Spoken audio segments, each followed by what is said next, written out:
Guys, pili tayo ng puto bibingka ba yan? Puto bigas. Buko bibingka. Guys, pili tayo ng puto bibingka. Buko bibingka. Patingin. Ayan.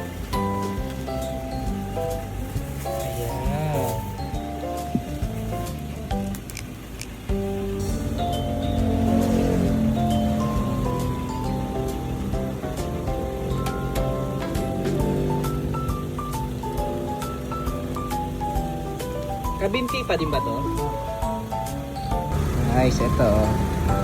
100 lang to kasama yung bayong. Diba? Tikman natin. Tikman natin, pag masarap, bibili pa tayo ng isa.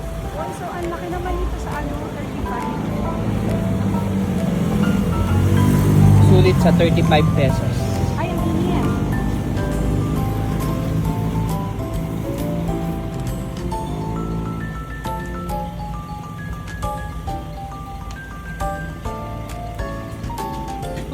Sarap. Okay. Tayin natin yung buko bibingka. Lamb cheese.